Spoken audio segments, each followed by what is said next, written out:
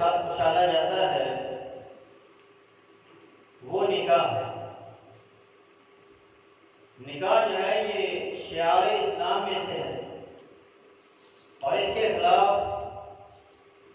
آئے دن بکواسات میڈیا پر ہوتی رہتی ہیں، اور یہ لبرل آنٹیاں جو ہیں چادر اور چار دیواری سے باہر آ کر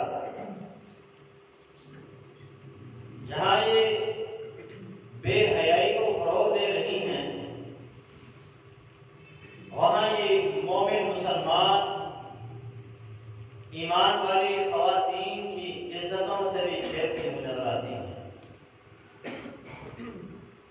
غیر ملکی ایجنڈوں کے اوپر عمل کرتے ہوئے یہ اہل ایمان مومنات مسلمات خواتین کو چادر اور چار دیواری سے باہر نکال کر یورپین خواتین کی طرح ننگا کرنا چاہتی ہیں، اور انہیں اسی بے حیائی کے اندر اور اسی ذلت اور رسوائی کے اندر دوبارہ لے کے جانا چاہتی ہیں جن سے اسلام نے ان کو نکالا ہے۔ اور اس لیے سر عام تو یہ اسلام کے خلاف پروپیگنڈا نہیں کرتے، لیکن بلا واسطہ اسلام کے اہم جو مسائل ہیں ان کے اوپر یہ کیچڑ اچھالتی ہیں، جس سے یہ اپنے مشن میں کامیاب ہونے کی کوشش کرتی ہیں۔ لیکن اللہ تعالیٰ جزائے خیر دے اہل اسلام کو، اور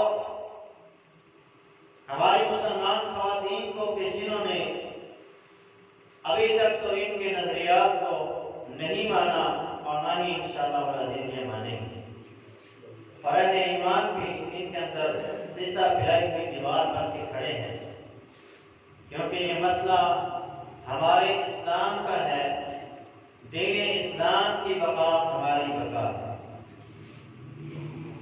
نکاح کی اہمیت اگر یہ لوگ جان لیں تو کبھی بھی یہ خواتین اپنے آپ کو سڑکوں پر چوکوں اور چوراہوں میں بازاروں کی زینت کبھی نہ بنا۔ وجہ یہ ہے کہ یہ لوگ نکاح کی اہمیت اور دین اسلام کی مسائل کو سمجھتے ہیں۔ نکاح کی اہمیت کا آپ اندازہ لگائیں کہ یہ کس قدر اہم چیز ہے۔ اس کائنات میں سب سے پہلا رشتہ جو رب تعالیٰ نے پیدا کیا وہ میاں اور بیوی کا رشتہ ہے، جو نکاح سے قائم ہوتا ہے۔ اور اس کائنات سے جانے کے بعد جنت میں بھی ہمیشہ کے لیے جو رشتہ باقی رہے گا، اور جو ہمیشہ رشتہ انسان مومن مسلمان مرد اور عورت کا باقی رہے گا وہ میاں اور بیوی کا رشتہ ہے۔ ماں ہے تو وہ اپنے شوہر کے ساتھ ہو، بہن ہے تو وہ اپنے شوہر کے ساتھ ہو، کوئی اپنی اولاد کے ساتھ نہیں ہوگا۔ اگر کوئی اکٹھے وہاں ہوں گے تو وہ میاں اور بیوی ہوں گے۔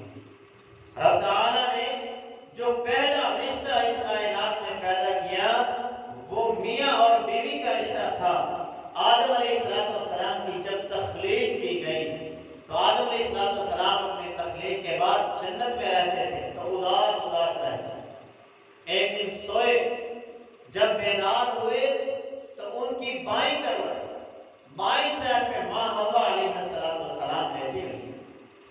رب تعالیٰ سے پوچھا اللہ یہ کون ہے؟ فرمایا یہ تیری بیوی ہے، تو اس سے سکون حاصل کر، اس سے راحت حاصل کر، یہ تیرے لیے بنائی تھی۔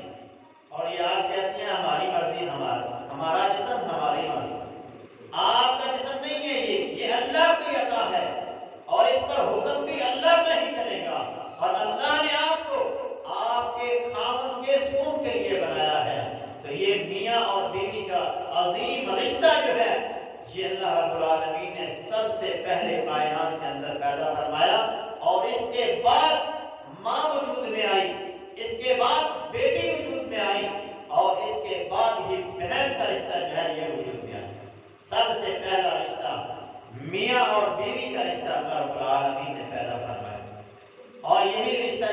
میں بھی باقی رہے گا اور میاں اور بیوی اکٹھے رہیں گے۔ نبی علیہ السلام سیدہ عائشہ رضی اللہ تعالیٰ سے ایک دن خوش ہو کر کہنے لگے، اما ترضینی، کیا تو اس بات پہ راضی نہیں ہے ان تکونی زوجتی فی الدنیا والآخرہ، تو دنیا میں بھی میری بیوی ہے اور جنت میں بھی میری بیوی ہو۔ تو دنیا کی یہ عورتیں جو جنت میں چلی جائیں گی، نیک مومنات، مسلمات، طیبات، عابدات، سامحات، جتنی بھی یہ نیک پارسا خواتین ہوں گی، جب یہ جنت میں جائیں گی تو اللہ جنتی حوروں کی انہیں سردار بنا دے گا۔ تو یہ دنیا کی خواتین جو دنیا میں نیک اور پارسا زندگی گزاریں گی، جنت میں اپنے نیک خاوندوں کے ساتھ ہوں گی۔ آپ نکاح کی اہمیت کا اندازہ اس بات سے لگا سکتے ہیں کہ اس کائنات میں جب رب تعالیٰ نے انسانیت کو پھیلانا چاہا تو رب تعالیٰ نے میاں اور بیوی کے رشتے کو پیدا کرنے کے بعد پھر اس سے نسل انسانی کی شروعات کی، اور پھر اس کے بعد یہ نسل انسانی بڑھتی گئی۔ رب تعالیٰ نے سورہ النساء کے اندر ارشاد فرمایا، وَبَثَّ مِنْهُمَا رِجَالًا كَثِيرًا وَنِسَاءً، وہ اللہ کی ذات ہے کہ جس نے آدم اور حوا سے، اس پہلے جوڑے سے بہت زیادہ مردوں کو اور بہت زیادہ عورتوں کو پیدا کیا، اور ان مردوں اور عورتوں کو رب تعالیٰ نے کائنات کی آبادی کے لیے پیدا فرمایا، اور پھر ان سے نسل انسانی کی شروعات ہو گئی۔ اقبال رحمہ اللہ نے اسی چیز کا ترجمہ کیا ہے، وہ فرماتے ہیں وجود زن سے ہے تصویر کائنات میں رنگ، اس دنیا کی خوبصورتی بھی رب تعالیٰ نے ان عورتوں کی وجہ سے بھی بنائی۔ اس کائنات کی اگر خوبصورتی ہے تو یہ ان عورتوں کے وجود کی بدولت ہے۔ نکاح کی اہمیت کا اندازہ آپ اس بات سے لگا سکتے ہیں کہ سیدنا موسیٰ علیہ السلام اس عظیم فریضے کو انجام دینے کے لیے 10 سال حضرت شعیب علیہ السلام کی بکریاں چراتے ہیں۔ قرآن مجید کیا کہتا ہے؟ جب سیدنا شعیب علیہ السلام اور سیدنا موسیٰ علیہ السلام کی ملاقات ہوئی تو سیدنا شعیب نے کہا، انی اريد ان انکحک احدی ابنتی ہاتین، اے موسیٰ میں تجھ سے اپنی ایک بیٹی کا ان دونوں میں سے نکاح کروں گا، الا ان تأجرنی ثمانیہ حجج، کہ تو میری 10 سال بکریاں 8 سال بکریاں چرائے گا، فإن أتممت 10 فمن عندك، اگر تو 10 سال کرے گا تو یہ تیری مہربانی ہوگی۔ سیدنا موسیٰ علیہ السلام نے اس نکاح کی خاطر 10 سال حضرت شعیب علیہ السلام کی بکریاں چرائیں۔ اس قدر یہ عظیم فریضہ ہے، اس قدر اس کی اہمیت ہے۔ سیدنا یوسف علیہ السلام کو دیکھیے، وہ 10 سال بکریاں چلا رہے ہیں تو انہوں نے 10 سال جیل کاٹی اس وجہ سے کہ یہ زنا نہیں کریں گے۔ اس قدر زنا کی نحوست ہے اور نکاح کی برکت ہے کہ انسان 10 سال اپنے آپ کو مشقتوں میں ڈال سکتا ہے، اور زنا کی اس قدر نحوست ہے کہ اس سے بچانے کے لیے انسان اپنے آپ کو 10 سال اگر جیل میں بھی ڈالنا پڑے تو وہ ڈال دے۔ فرمایا رب کے قرآن میں فلبث فی السجن بضع سنین، کئی سال یوسف علیہ السلام، یہ بضع کا لفظ 1 سے لے کر 9 تک بولا جاتا ہے، اور اس سے پہلے بھی حضرت یوسف علیہ السلام جیل میں تھے۔ تو سیدنا یوسف علیہ السلام نے تقریباً 10 سال کا عرصہ اس وجہ سے جیل کاٹی کہ وہ زنا کا ارتکاب نہیں کریں گے۔ نکاح کی اہمیت کا اندازہ آپ اس بات سے لگا سکتے ہیں کہ سیدنا آدم علیہ السلام سے لے کر سیدنا محمد رسول اللہ صلی اللہ علیہ وسلم تک جتنے پیغمبر بھی آئے، جتنے نبی بھی آئے، ہر نبی کو اللہ نے اس بندھن کے اندر باندھا ہے۔ ہر نبی کو اللہ نے نکاح کرنے کا حکم دیا، اور ہر نبی کی شریعت کے اندر اللہ تعالیٰ نے اس کو لازمی قرار دیا۔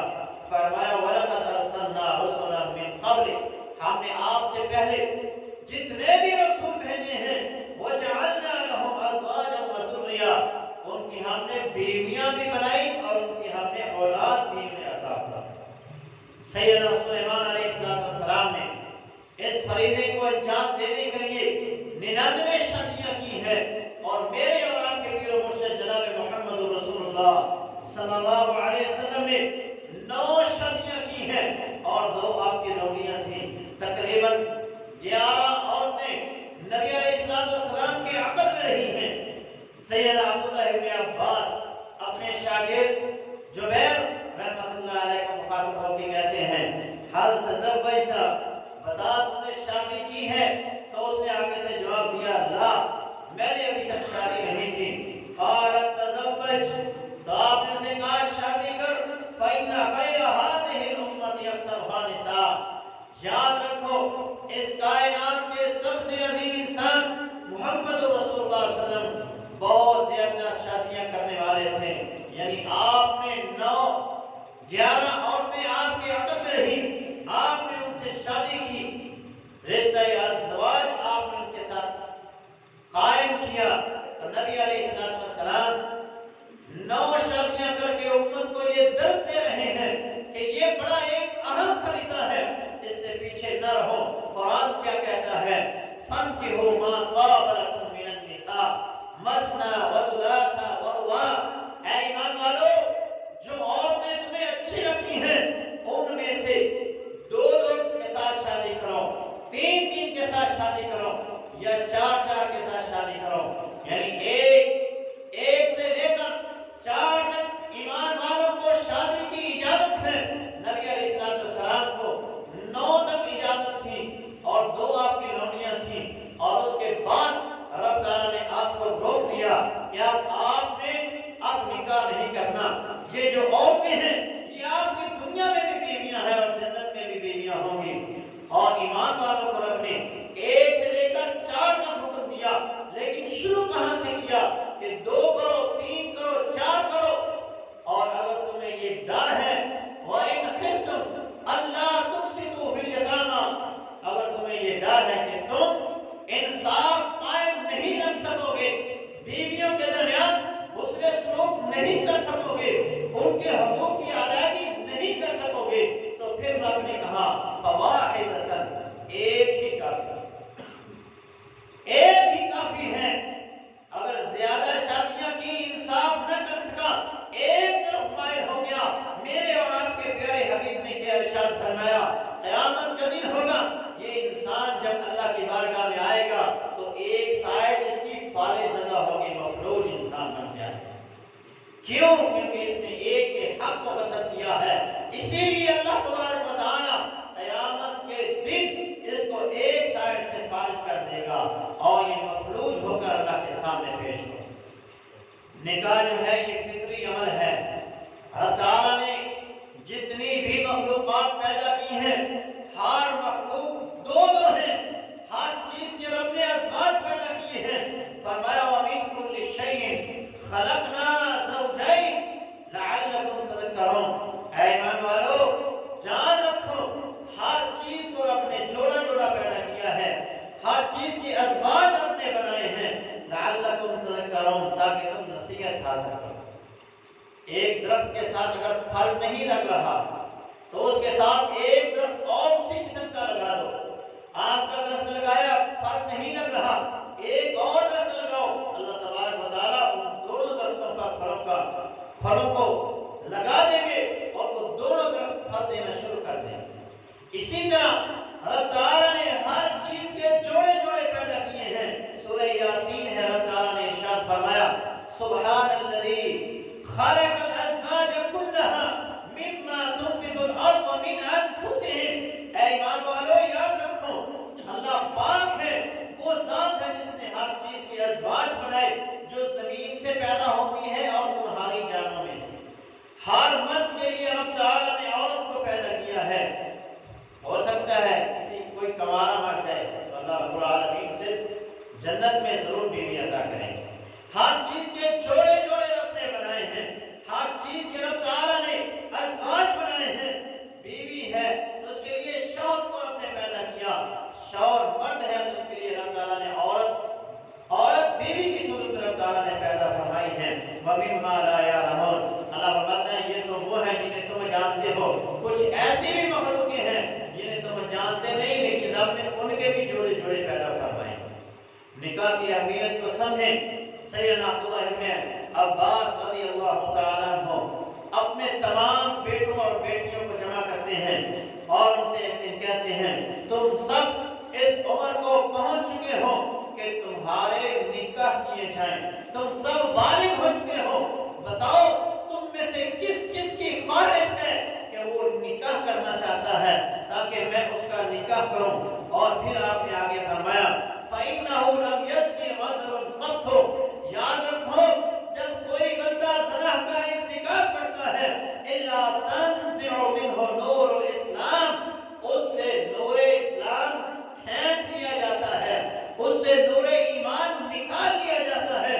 جب انسان زنا کا ارتکاب کرتا ہے يَرُدُّهُ اللَّهُ إِنْ شَاءَ أَوْ يَمْنَعُهُ، اے میرے بیٹو یاد رکھو اگر اللہ چاہے تو وہ ایمان سے واپس کرے، اگر چاہے تو اسے بے ایمان ہی رکھے۔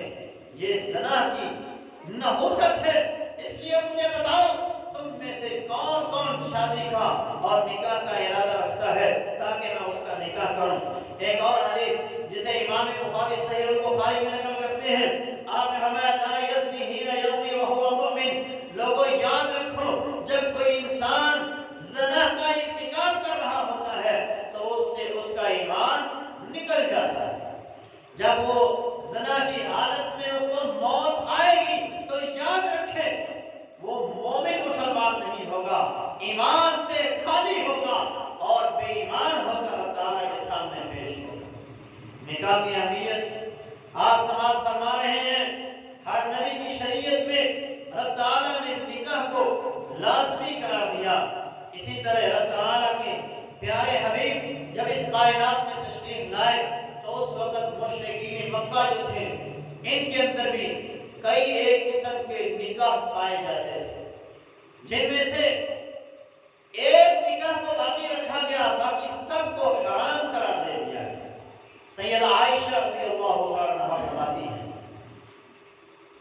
4 قسم کے نکاح اس وقت رائج تھے، ان میں سے ایک نکاح یہ تھا کہ آدمی کی بیگم جب حالت حیض سے پاک ہوتی، حالت طہر میں آتی تو وہ اپنی بیوی کو کسی اور مرد کے پاس بھیجتا اور وہ اس سے منہ کالا کرتا، اور یہ ان کے اندر کوئی بات معیوب نہیں سمجھی جاتی تھی، وہ بچے کو معزز بنانے کے لیے اس طرح کا کام کرتے تھے۔ وہ اپنی بیگم کو کسی دوسرے مرد کے پاس بھیجتا، اس سے پھر اس کو حمل ٹھہرتا اور پھر اس حمل سے جو بچہ پیدا ہوتا وہ ان کے ہاں بڑا معزز اور شریف النفس انسان سمجھا جاتا۔ ایک یہ نکاح تھا، شریعت نے اس نکاح کو بھی ختم کر دیا۔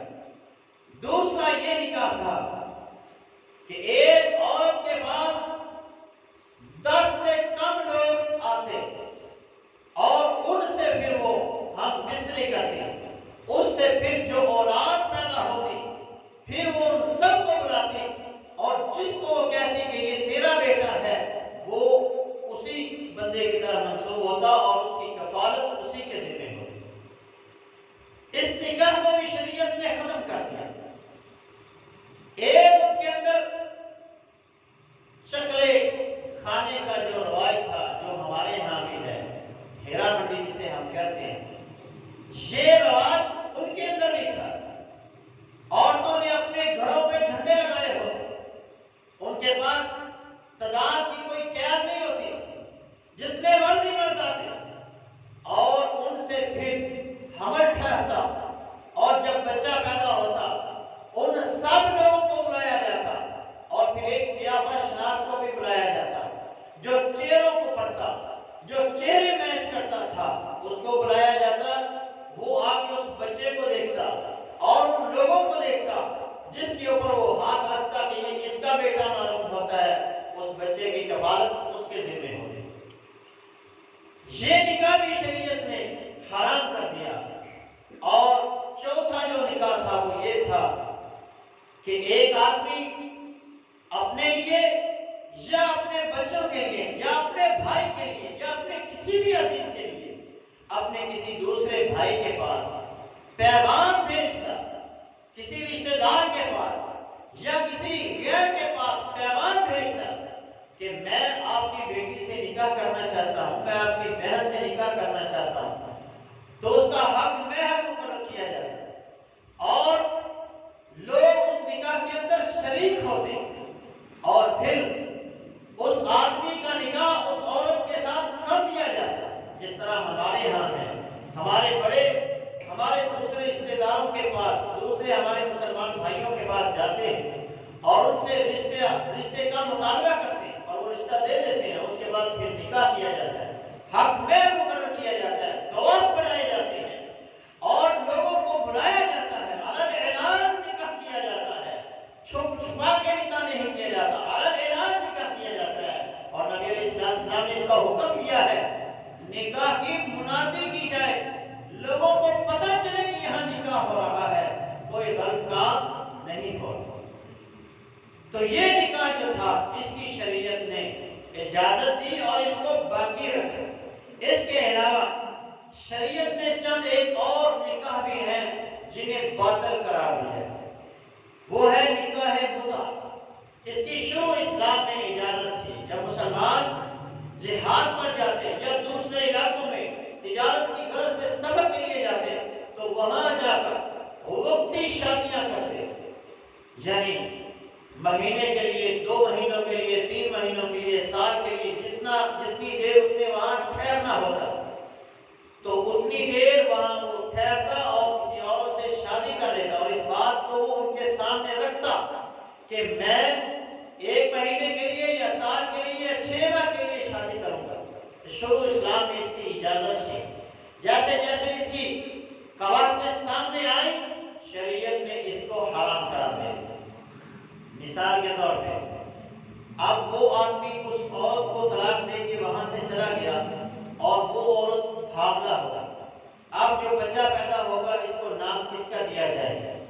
اب اس بچے، یہ جو بچہ ہے یہ کس کا وارث بنے گا؟ وراثت سے محروم ہو گیا، باپ کی شفقت سے یہ بچہ محروم ہو گیا، تو شریعت نے اس نکاح کو حرام قرار دے دیا کہ اب یہ نکاح جائز نہیں ہے۔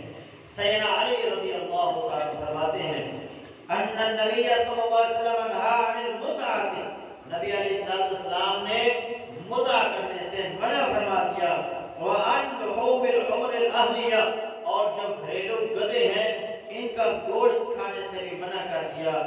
زمن الخیبر، خیبر کی جنگ کے وقت، جب خیبر کی جنگ مسلمانوں نے فتح کی تو اس کے بعد گھریلو گدھے، یہ جو ہمارے یہاں کے گدھے پائے جاتے ہیں یہ پہلے کھائے جاتے تھے، لیکن بعد میں نبی علیہ السلام نے اس سے منع کر دیا اور صحابہ نے اس کا کھانا چھوڑ دیا۔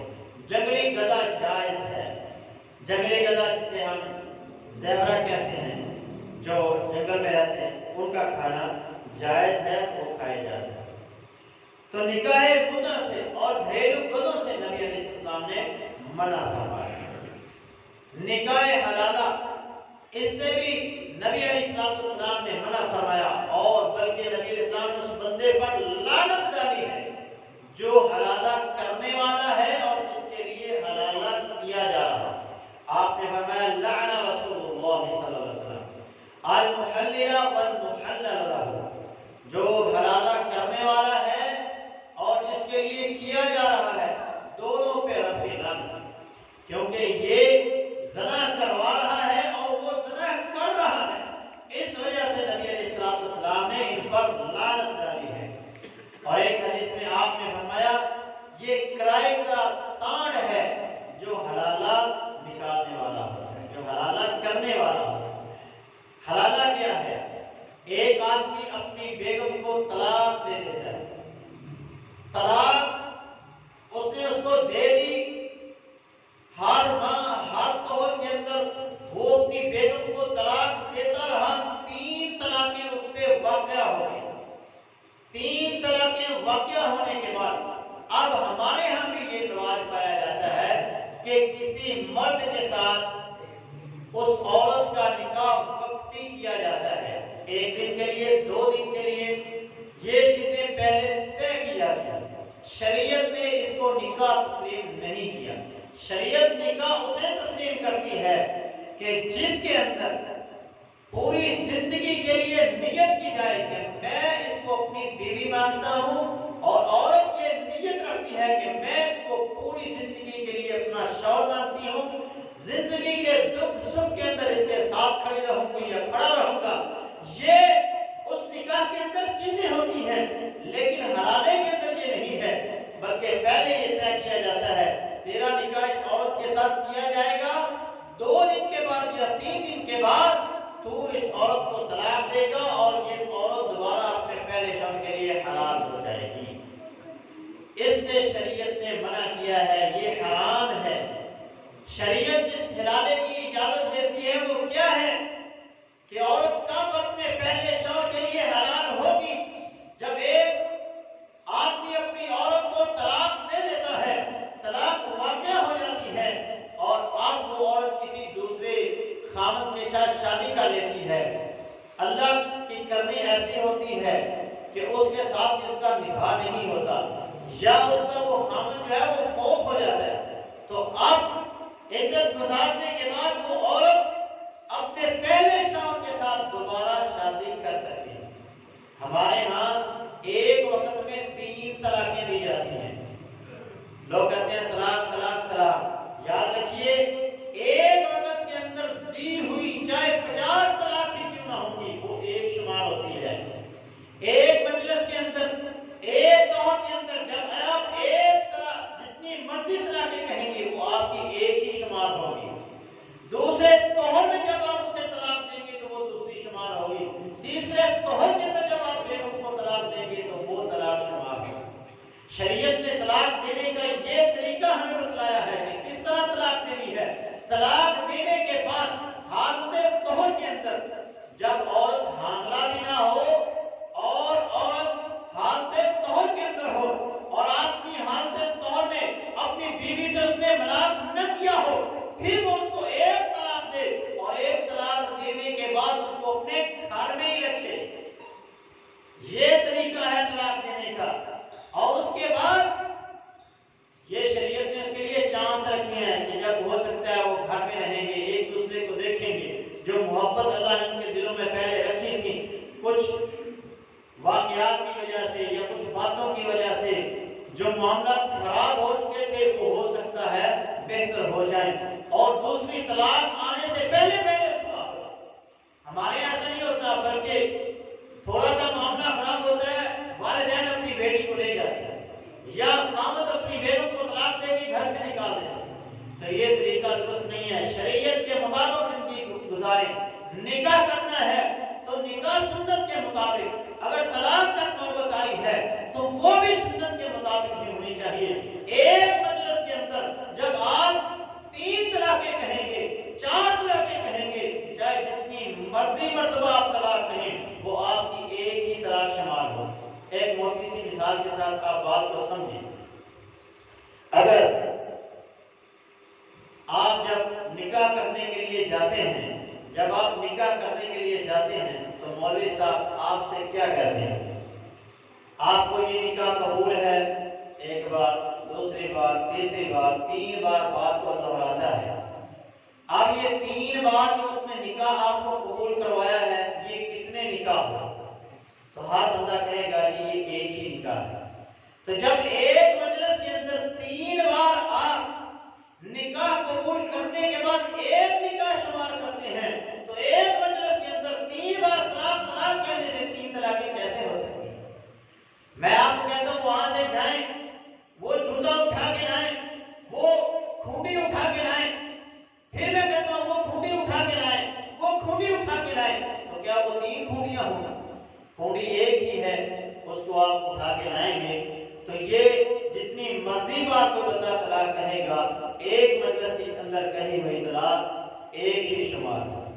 تو نکاح حلالہ کی بات کر رہا تھا کہ 3 طلاقیں دینے کے بعد ایک مجلس کے اندر لوگ کہتے ہیں نہیں حلالہ کرو، تو اس حلالے پر بھی لعنت ہے، اور 3 طلاقیں دینے کے بعد حلالہ کروا کر دوبارہ اس عورت سے شادی کرنا، اس پہ بھی اللہ کے رسول صلی اللہ علیہ وسلم کی لعنت ہے۔ عورت کو اگر 3 طلاقیں ہو